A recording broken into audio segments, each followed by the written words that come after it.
Okay, this is my instant match review to the Tottenham Hotspur 2, Bournemouth 2 Premier League game. A point that leaves Spurs still in 13th position, 34 points, 4 points behind Brentford in 12th. I was talking all through the game about how I felt like this was end of days for Ange Postecoglou, and Tottenham were 2-0 down with maybe 20, 25 minutes to go. And, I was incredibly sure that we're just seeing the last week in the life of Postecoglou as Tottenham manager. And nothing, I'm afraid, from the fact that we got a point out of it, makes me think any differently. Just as far as I'm concerned, an incredibly poor, inevitable performance, outplayed throughout the entire game by Bournemouth.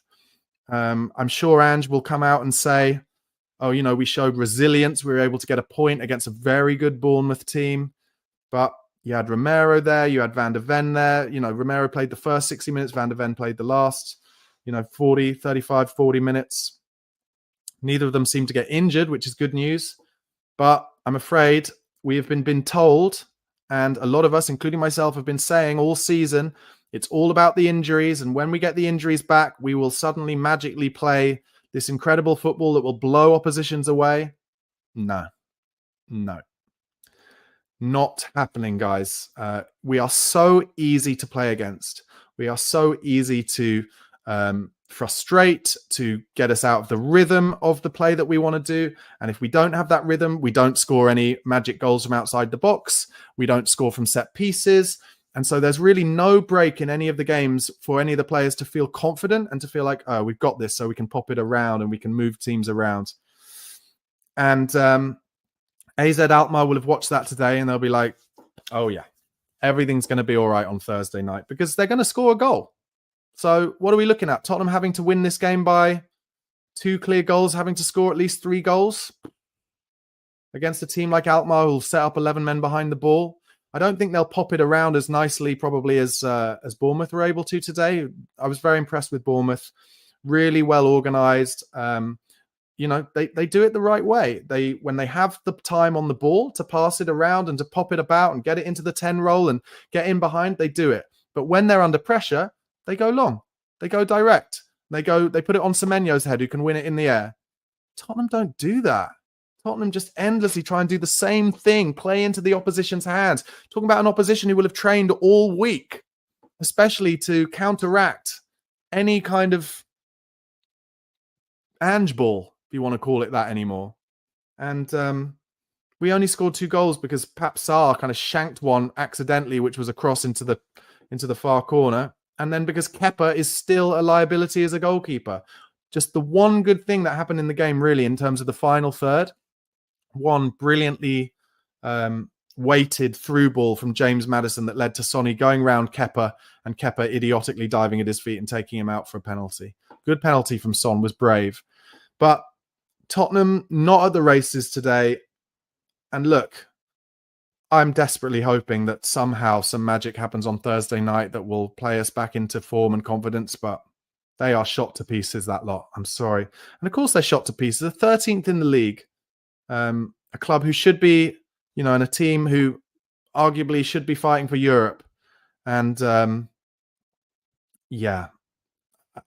was saying it actually throughout the game, certainly just before Pat Matar scored the first goal. I was saying, would there be any temptation, do you think, in Daniel Levy sacking Ange Postecoglou before Thursday night and saying to Matty Wells, get us shaped up in a formation and in a style that will mean we're not going to concede so many chances? Because today, my God, how many chances did Bournemouth have to just get in down the sides, get into the box? Vicario had to make endless saves. Tottenham didn't make any chances like that because Bournemouth always had their back 4 in place. And when Spurs got it wide, Bournemouth always had their wide midfielders helping their fullbacks as well. And I'm afraid that, sorry to hark back to the Pochettino days, but we weren't good just because we had Alderweireld, Vertonghen, Rose and Walker or Trippier and Ben Davis. We were good because the wide forwards, the midfielders, helped them back as well. Even Christian Eriksen was a workhorse. He would work back and forward. And you saw it time and time again today. The wide forwards aren't expected to help their fullbacks. They're just not. And therefore, opposition teams are just like, well, just get it out wide. You're one-on-one. You can play it inside for pass and get the return, or the fullback can double up on them. It's so obvious and it's so easy, and it's been a year and a half now. You can't defend it. I don't know how anyone can defend it, the naivety. And again, I'll say something I've been saying time and time again, but it is, I loved watching Marcelo Bielsa at Leeds. I loved watching them. They were so fun going forward. But in the end, even the Leeds fans who just held him up like a god were like, you can't do this in the Premier League. It's embarrassing. And he lost his job. And I'm afraid the same is going to happen to Ange Postecoglou, and I think it'll happen on Friday. I hope I'm wrong. I'd love it to work for him. I'd love the missing link to be that maybe on Thursday, Romero and Van de Ven will get the chance to play together for the first time since that Chelsea game, and it'll be magic. But we've just played Solanke for 96 minutes there, his first game back. He's going to be exhausted on Thursday. And he did bring us some play in the final third that we've been missing, his ability to hold it up. We've been seriously missing that, but I don't know. I don't see Thursday being anything other than just a terrible disappointment, and then not literal physical riots, but there was a lot of booing in the stadium today, and there will be massive booing on Thursday night when we go out of the Europa League last 16 to AZ Alkmaar, a team who I think are like 13 or 14 points off the top in the Dutch Eredivisie, a league where, two of their teams were beaten in the Champions League heavily last season, once by one of them, PSV, by Arsenal, 7-1 away from home. So, look, it is an ugly state of affairs, and I'm sorry, I'd love to be more positive. Like, it really shows how apathetic I am about this project right now, I'm afraid, that even when Sonny equalised, I didn't celebrate. I didn't feel even that relieved. I just felt embarrassed. It was embarrassing for me today, being played off the park at our own stadium by Bournemouth. Lovely club. They do it right. They've got a good manager. It was a good audition for Iraola today. But we shouldn't be being played off the park by them. And I said it during the watch. I'll say it again now. I don't think that the players don't like Ange or that they're not playing for Ange. I think that they don't really understand why they're being asked to give up so many chances all the time. I don't think they really understand why they have to play in a system that concedes so many goals.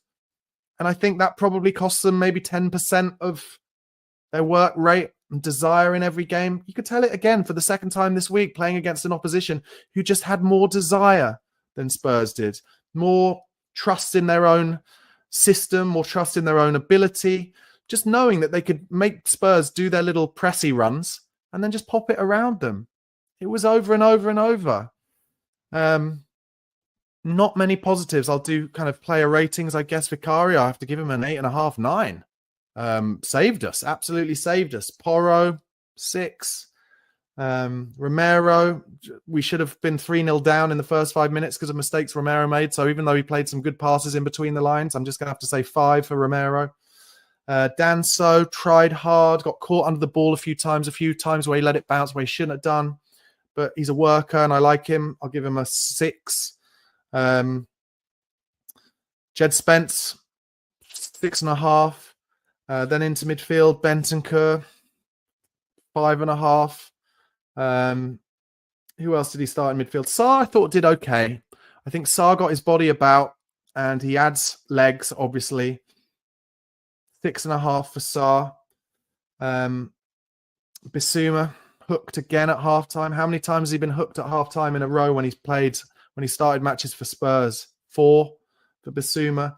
Johnson hooked, 5. Solanke worked hard, 6. Odebear worked hard, 6. And then players coming on. Maddison, just for that through ball, give him 6.5. Sonny dinked the penalty down the middle, hit the post. I'll give him 6.5. Van de Ven, his first game, 6.5.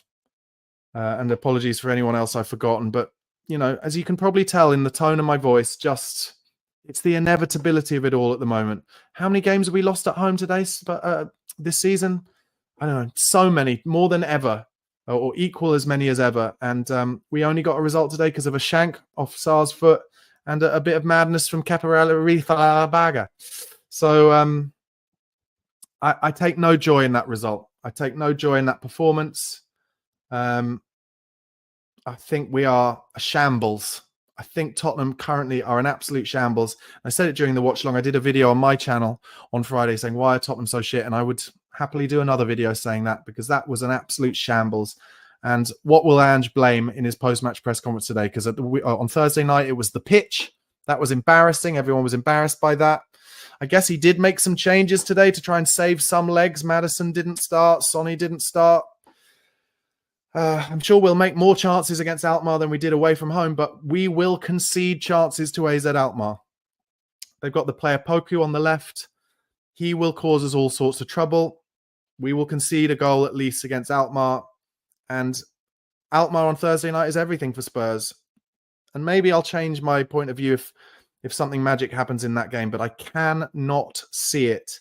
And that's the word I use, shambles. And today was a shambles. Anyway, that is my instant post-match reaction to the Tottenham 2, Bournemouth 2 game. And the main thing I can say is I think Iraola would be a good punt in the summer for Spurs. I think he'll still play good football. I think, all Bournemouth fans would be delighted at the kind of football they play when they get in the right areas and when the opposition aren't in the right positions. So we'd see enough of that, but also there would be more defensive solidity. There would be an opportunity for our defenders, of which we have a great looking squad. We have a great squad, and they would have more opportunities to keep clean sheets. Vicario wouldn't face as many shots. So, he's so excellent, Vicario. I have to say, and I'll put my hand up, when Kinski came in, I said, I was impressed with him the first few games in his starting position, and I thought Vicario might be in trouble, but his shot stopping, Vicario, is absolutely unbelievable. And he's made some improved changes to his set pieces, defending set pieces as well. So I just think we're going to need, I'm afraid, a manager who is a little bit more a split in between. Conte, who was fully defensive, and Ange, who is only fully attacking. And I think Iraola, that was a good audition for him, but I don't know, you may disagree. Anyway, guys, thanks so much for watching. Do give this video a like if you haven't already, and make sure you subscribe to the channel. Come on, you Spurs.